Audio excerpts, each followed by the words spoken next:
오늘은 마태복음 16장 1절부터 4절까지 말씀으로 광야에서 하나님 말씀 61번째로 요나의 표적이라는 제목으로 말씀을 나눕니다.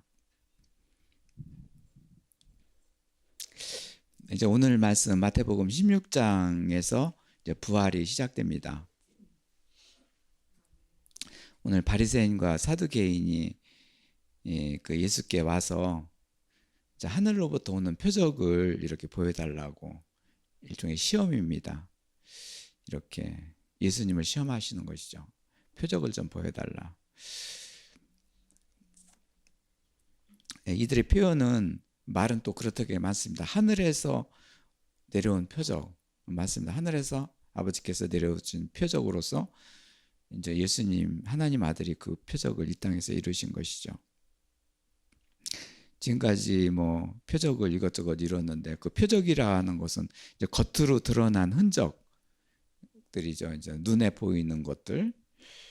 뭐 그 성경에서는 뭐 초자연적인 능력에 의해서 외부로 이제 나타나는 현상, 질병이 낫는 것, 이제 눈으로 보이죠. 그리고 물이 포도주로 되는 것도 이제는 눈으로 보이고요. 오병이어 기적, 이렇게 많은 수가 적은 양을 가지고 먹였다는 것. 그리고 이들 표적들이 전체적으로 보면 이제는 자비, 하나님께서 불쌍히 여기기 때문에 이제 자비입니다. 마태복음 이제 16장에 들어오면서 이제 부활이 이제 전개되는 것이 이제 자비의 실현입니다. 하나님의 성품이 자비, 이제 거룩과 사랑과 의와 신실과 자비인데 제일 마지막 단계, 이제는 고통하며 괴로워하면서 사는 자들이 불쌍하기 때문에 이제 하늘에서 아버지께서 자비함을 베풀어 주시는 것이죠. 그 자비가 바로 이제는 구원과 이제 복음으로 이루어지는데, 이제 구원은 뭐 이제 몸의 구원, 육신의 구원, 그러니까 병 낫게 하는 거 육신의 구원. 그 다음에 생명의 구원, 그러니까 이렇게 부활을 일으켜서 이제는 천국이 임하게 되는 거, 그 구원, 영혼의 구원이라고 하죠. 그래서 이제는 둘 다 합해서 복음을 전하는 그런 행진, 이제는 요 마태복음 16장부터 이제는 진행이 됩니다. 이 복음을 전하는 행진이 힘을 얻는 것이 바로 이제 부활 때문입니다. 이제 부활은 잘 아시겠지만은 소생하는 것이 아니죠. 소생하는 것은 죽은 자가 이제 살아나는 거, 그건 소생인데 언젠가는 죽습니다. 그렇지만 부활은 한번 부활되면 영원한 생명을 얻는 것이죠. 이제 그것이 차이가 있습니다. 오늘 시대의 표적이라는 말씀이 나오는데요. 그 표적을 구하는 너희들한테 이제는 예수님이 너희들은 시대의 표적을 왜 이렇게 분별 못하느냐, 그렇게 말씀을 시작하는데, 이 시대의 표적이라는 것은 이제 어떤 시대가 지나가면서 어떤 역사를 이루는 것이 아니라 이제 세상에 나타난 하나님의 섭리, 그리고 하나님의 뜻이 성취되는 징조나 뭐 이런 것들, 뭐 재앙도 들어갈 수 있고 뭐 이런 것들이 있는데, 이제 낮이 되고 밤이 되는 거, 이제 지들이 매일 이렇게 그 속에 살고 있는데 그게 당연시처럼 이렇게 여기는 거. 그런데 이것이 하나님께서 이제 정하신 섭리다. 창세기에서 첫째 날은 뭐를 창조하시고 둘째 날은 뭐 하시고 그리고 여섯째 날, 일곱째 날은 안식하셨다. 이렇게 하나님의 뜻을 이루어가는 것이네 하면서 느끼고 이렇게 생각하고 감사하는 것이 이제 시대의 표적이라고 하는 것이죠. 하나님의 뜻이 이렇게 이루어져 가고 있는 거, 그거를 이제는 너희들은 왜 그거를 분별 못하느냐. 그러면서 예수님 말씀이 너희가 저녁에 하늘이 붉으면 날이 좋을 것 같다. 그리고 아침에 하늘이 붉고 흐리면 그날은 굳을 것이다. 이렇게 이렇게 생각하는 거, 이런 것들은 잘한다 이거죠. 그것은 어떻게 보면은 그냥 그렇게 된 주어진 자연 환경 속에서 날씨 오늘 구름이 끼면 비가 오겠네. 또 이렇게 하는 거, 이거는 잘하는데 왜 시대의 표적을 분별하지 못하느냐? 이게 다 하나님의 정하신 이치고 이제 그러는데 그거를 못하느냐? 이제 그렇게 말씀하시는 것이죠. 그러면서 이제 표적을 구하는 너희들 정말 알구나, 그 표적을 구하냐 너희들을. 그러면서 이제는 예수님 마음이 이제는 찹찹한 심정이죠. 그래서 이제 악하고 음란한 세대라고 하시면서 이제 4절에 악하고 음란한 세대가 표적을 구한다. 요나의 표적밖에는 보여줄 것이 없다. 없는 일 하시고 이제 그들을 떠나가셨는데 그 자리를 피하신 것이죠. 그리고 악하고 음란한 세대가 표적을 구한다. 이렇게 하신 말씀은 이제 곧 악한 마귀 사탄들이 하는 짓, 그렇게 보신 것이죠. 여기서 바리새인과 사두개인이 나오는데 특히 이들은 이제는 부활을 이제 부인하는 것이죠. 특히 사두개인은 아주 부활이라는 것이 없다. 그렇게 이제 그렇게 사는 사람들이고, 그렇기 때문에 이제는 이들을 등장시키신 것이죠. 예수님이 악하고 음란한 세대라고 하신 것은 이들이 이제 죄와 우상으로 가득 차 있기 때문에 악하다는 것이죠. 음란이라는 것은 뭐 성적인 음란도 있겠지만 우상 숭배, 이제 그 안에 여러 가지 뭐 섬기는 것이 이제는 우상이 될 때 이제는 음란이라고 합니다. 그래서 음란한 세대, 악하고 음란한 세대라. 그러면서 너희들은 이제 하나님의 그 섭리를 모른다는 것이 예수님의 그 말씀입니다. 그 요나의 표적이 나오는데 요나가 어떤 사람인지를 이렇게 살펴보겠습니다. 어떻게 보면은 선교하는 이제 몸의 자세가 무엇인가를 이렇게 보여주고 계십니다. 그래서 오늘 요나의 표적에서는 이제 요나의 안에 그 주의 성전이 건축돼서 그 안에 그 두려움이 사라지게 하시고 염려가 사라지게 하시는데 곧 부활입니다. 사람 안에 이제는 부활이 되게 되면 이제 하나님이 그 안에 임하시는 성전된 자가 되는 것이죠. 바로 요나의 표적은 그걸 말씀하고 계십니다. 이렇게 자세히 좀 보면은 요나는 이제 너희는 이제 일어나 이제는 니느웨로 가서 이제는 하나님 말씀을 이제 외치고 선포하라, 이렇게 요나서 1장 2절에 그렇게 이제 말씀하셨습니다. 그 니느웨 이 성의 사람들이 악독이 가득하고 악을 행하는 것이 내 앞에 이제 상달되었다. 하나님 앞에 상달되었다. 그러니 너는 가서 이제 내 말을 전하라. 이제 너희들이 회개하지 않으면 언제까지 멸망할 것이다. 그런 내용입니다. 그런데 요나가 이제 하나님을 피해서 이제 다시스로 이제 도망갑니다. 거기 배 한 척이 준비되어 있고 배에 오릅니다. 피하는 것이죠. 요나는 뭐 거기 가서 뭐 전할 생각도 없고 뭐. 그래서 이제는 배에 오르자 이제는 하나님이 큰 바람을 일으켜서 폭풍을 일으켜서 이제 배가 막 그냥 풍랑에 휩싸이게 되고, 그럼에도 불구하고 요나는 배 제일 밑에 누워서 이제 깊이 잠들었다고 이렇게 기록되어 있습니다. 풍랑이 일고 막 배가 파손될 지경인데 어떻게 배 밑에서 이렇게 잠을 잘 수 있을 것인가. 예수님이 이제는 같이 하신 것을 표현하고 계십니다.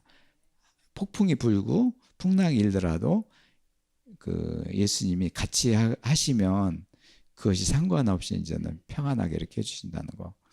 예수님이 마태복음에서 제자들이 탄 배를 막 폭풍이 일자 막 제자들이 뭐 그냥 들고 일어나고 그러는데 너희는 믿음이 그렇게 없느냐 그렇게 하면서 그렇게 말씀하셨죠.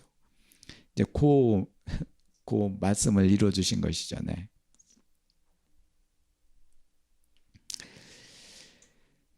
그래서 이제는 그 요나는 이제 스올의 뱃속에서 이제는 기도한 요나서 2장 2절에 그렇게 나옵니다.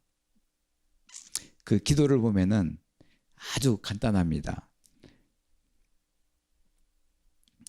주께서 내 음성을 들으시고 주의 성전을 바라나이다. 그겁니다.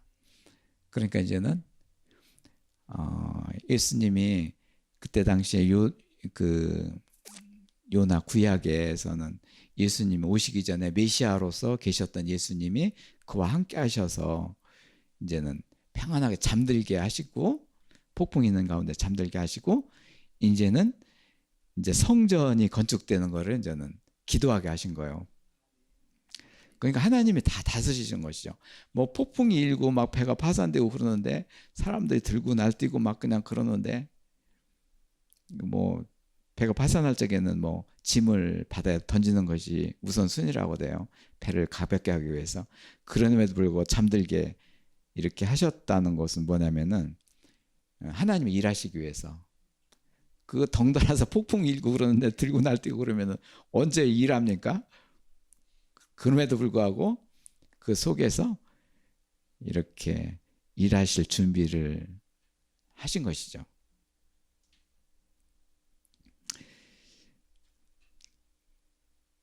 그래서 결국에는 그 요나의 그 기도를 들으시고, 그러니까 요나하고 같이 계신 메시아 예수님께서 그렇게 함께 하셔서 그 기도를 하게 하신 거예요. 요나를 통해서. 그것이 요나서의 이제는 기록이고요.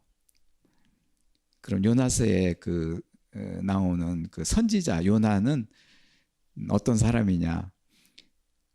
아미떼의 아들, 그러니까 스보론 지파 아미떼의 아들이라고 이제 왕 열왕기하 14장에 기록되어 있더라고요.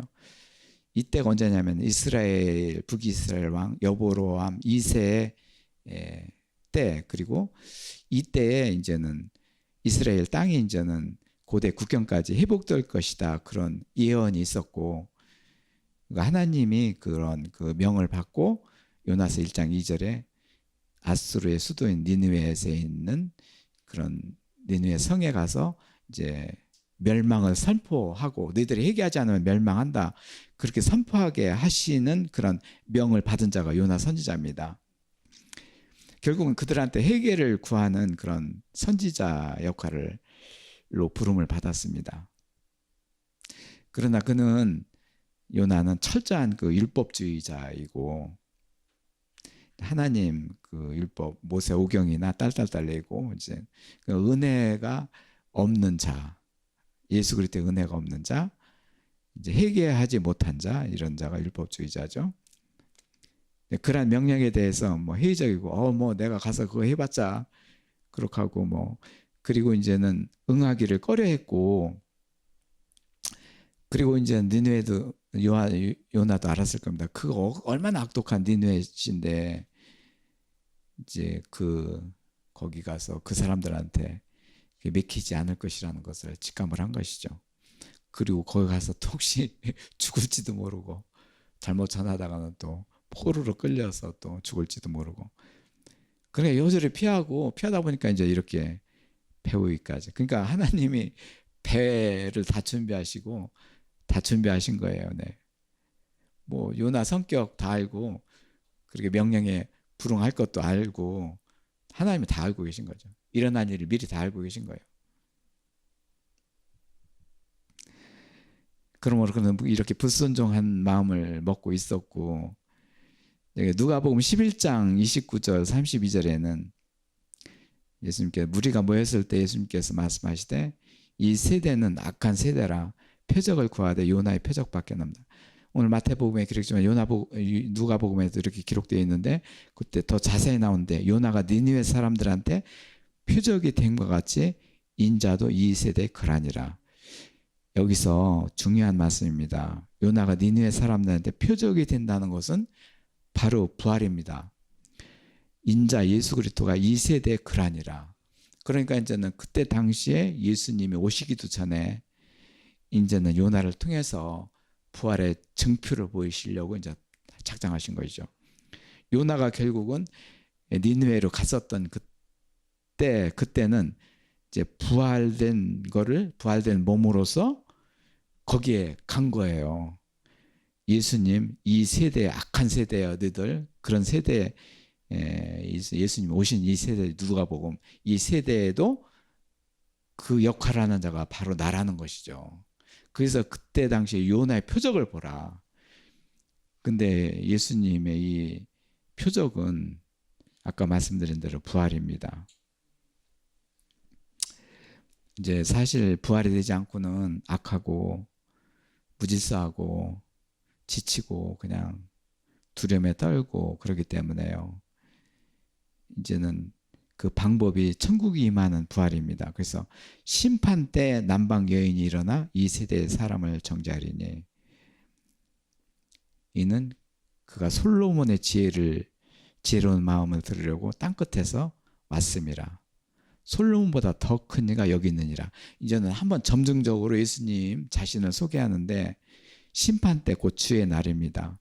심판 때 주의 날, 이제 공의를 심판하는 날인데 죄와 악독이 가득한 이 사람 안에 이 땅 위에 이제는 오는 지혜죠. 지혜가 이제는 바로 이제 창조인데 부활입니다. 그때 남방 여왕이 일어나 이제 솔로몬한테 갈 것이다. 솔로몬한테 지혜를 원했고 지혜를 준다니까 지혜로운 사람이라 이렇게 소문이 나니까 여기저기 여왕이 이제 먼데 배 타고 오고 막 재물을 가지고 오고 이제 지혜를 그렇게 찾아서 온 것이죠. 이제 땅끝 먼 데서 온 것이죠. 그러니 그보다 솔로몬보다 더 큰 이가 여기 있느니라. 어떻게 보면은 이제 솔로몬보다 더 큰 이 요나보다 더 큰 이 예수 그리스도 인자. 하여튼 점점점 이렇게 나갈 수가 있는 것이죠. 결국은 뭐를 예수님께서 이제는 증거하시려고 하느냐면은 악독한 죄인 우상으로 된 너희들이요 부활 없이는 안 된다는 것이죠. 부활을 증거하시는 거예요, 예수님은요.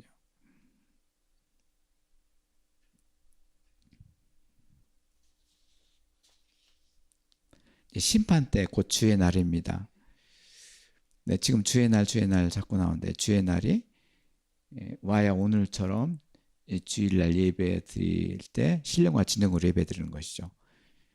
심판을 공의롭게 심판을 받은 자가 이제 죄와 악독이 떠나가고 이제 그래야지만이 이제는 그것이 심판입니다. 그 심판, 나를 위한 심판, 그리고 두 번째는 이제는 그 마음의 심판, 하나님을 위한 그런 공의로운 그런 심판에 의해서 이제는 평화의 복음을 전하고 그리고 또 한 차례 심판, 세 번째 심판은 정말 이제 주님이 이제 오시는 그날 이제 나라를 위한 공의의 복음을 전하고 그럴 심판. 한 사람한테 이제는 적어도 세 차례 심판, 주의 날이 이제는 이렇게 오는 거로 이렇게 되어 있는 것이죠. 오늘 요나에 대한 이 책무가 실로 큰 것이 뭐냐면은 니느웨 성, 그 엄청난 큰 성 사람들 그때 당시엔 숫자는 26만이 넘는다고 그랬었는데요. 큰 성, 그 한 나라를 이렇게 회개시키고 하나님 말씀을 전하게 한 것은 뭐냐면은 요나 자신 개인을 뛰어넘어서 한 나라의 복음을 전하는 것이죠. 그러니 이보다도 큰 이가 여기 있느니라. 이보다도 큰 이가 여기 있느니라. 이렇게 말씀하시는 것은 이 부활의 사건이 얼마나 크다는 것을 말씀하고 계신 것이죠. 주의 날에, 여기서 중요한 것이 주의 날에 니느웨 사람들이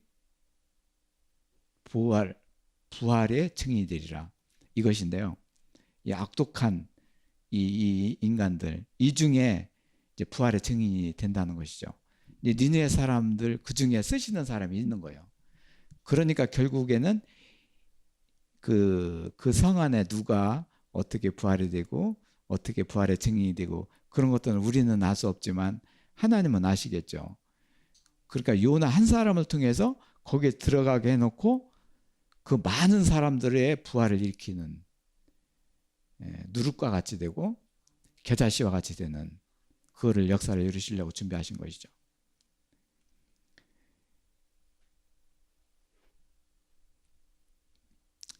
요나의 표적의 의미가 바로 이제는 요나보다도 더 큰 이가 여기 있느니라.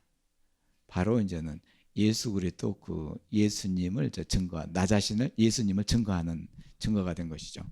그러니까 예수님이 이 세상에 오셔가지고 나는 부활이요 생명이요, 나는 부활이요 진리요 생명이라 이렇게 전하고 부활의 몸으로 오셨는데,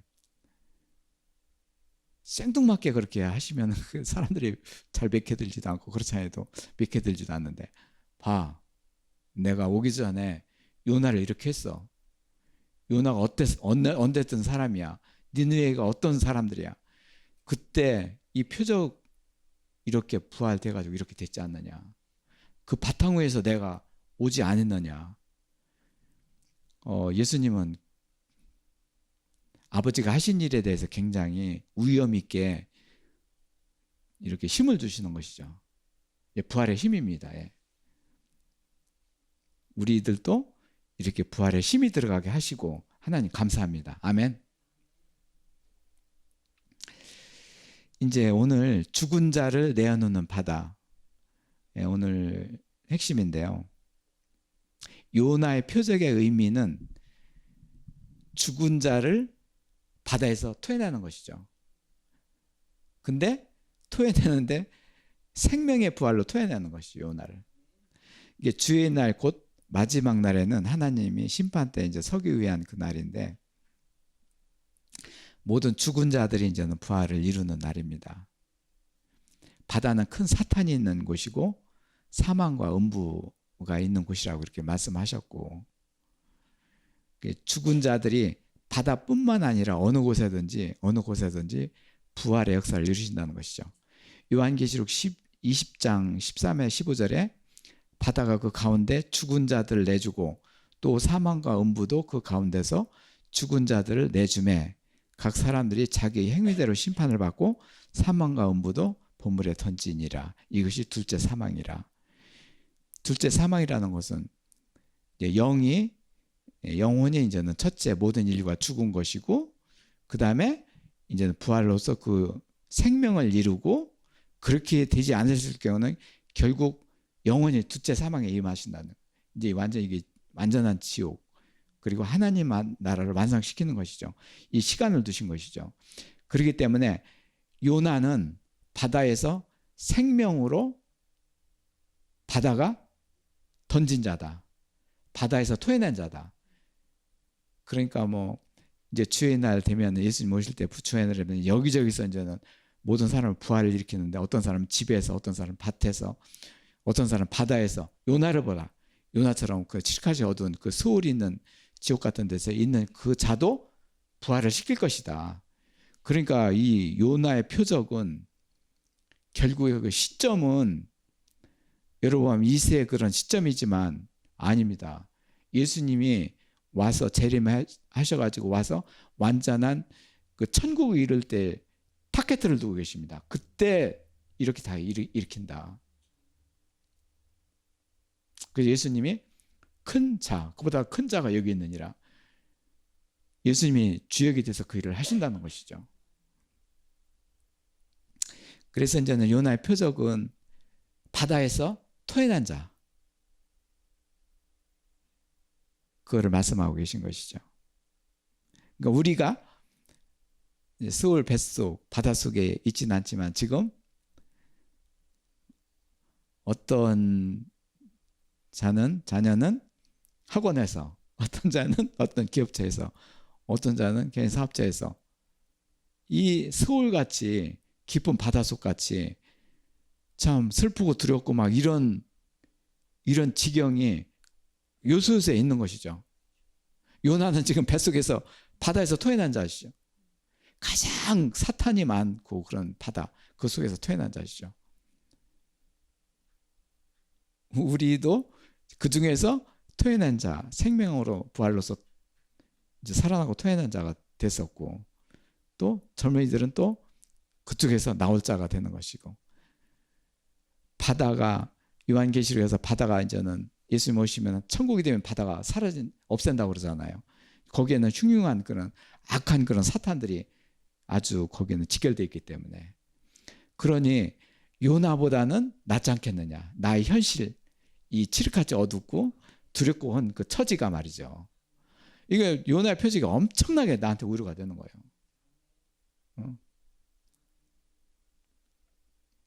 요나가 그 고기 속에 들어갈 적에 나는 이제 죽는다 그랬을 거 아닙니까? 또 실제로 죽었어요. 사실은요. 죽어야 살아나고 부활이 되니까. 우리 또한 여러 가지 일상생활에서 회개하고 죽음의 고통이 있어야 부활이 되는 거예요. 우리가 죄와 우상으로 살았기 때문에.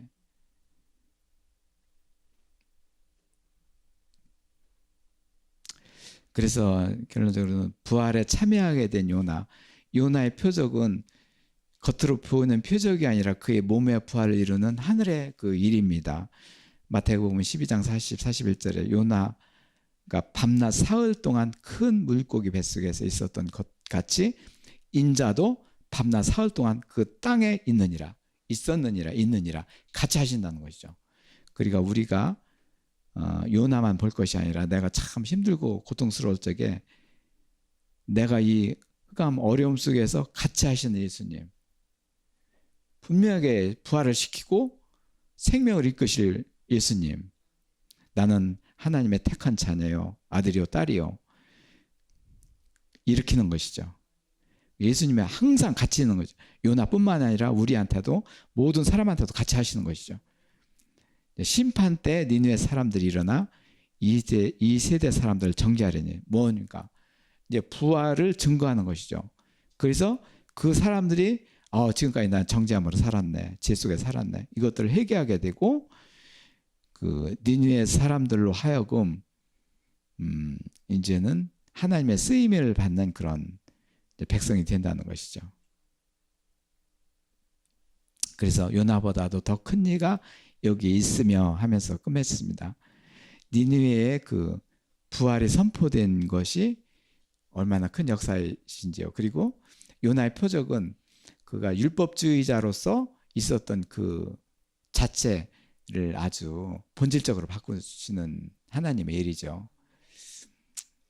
부활에 참여한 자로서 하나님의 그 말씀을 이제 선포하게 되면서, 그러면서 부활에 참여하게 되면서 하나님 말씀을 선포하게 됐고, 또 하나님께서 그 역사를 이루어 주셨고, 그 성의 회개를 이루셨고, 또 그 성의 사람들을 또 부활의 참여자로 이렇게 함께 하시는 하나님의 그 섭리를 보게 됩니다. 네.